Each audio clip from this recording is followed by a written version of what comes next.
මා දඹදිව කලායතනයක සිතුවම් අඳිමින් සිටින දවස්වල එහි වූ ප්‍රසිද්ධ කලාකරුවෝ මා ප්‍රංශ සිත්තරුවන් අනුගමනය කරන බවක් කීහ. කුඩා කල සිට මහණවී පන්සලක විසූ මට ප්‍රංශ සිත්තරුවන්ගේ කලාව හැදෑරීමට අවස්ථාවක් ලැබුණු බව මතක නැත.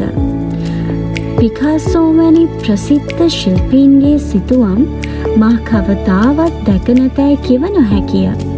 එහෙත් පිකාසෝගේ හෝ වෙන කිසි ප්‍රංශ සිත්තරුවෙක්ගේ හෝ සිතුවම් ගැන මගේ සිත විශේෂයෙන් ඇදී ගියේ නැති බව නම් මම දනිමි.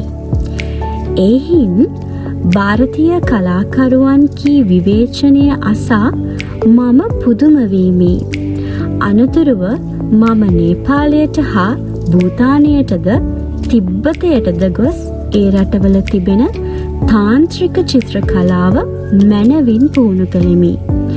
මා ආපසු ලක්දිවට අවුත් මෙහිදී ප්‍රදර්ශනයක් පැවැත් වූ කල විවේචකයන් කීවේ මටම හිමි වූ ශෛලයක් මා තාම සොයාගෙන නැත කියාය.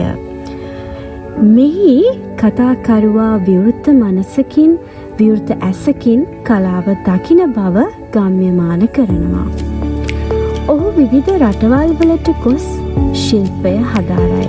නමුත් ඔහුගේ සංස්කෘතික සමාජය තවත් සංස්කෘතියක් සමග එක්වීමට නොසලස්වන්නේ ඔහුටම හිමි වූ ශෛලයක් තවමත් සොයාගෙන නොමැති බව පැවසීමෙනි.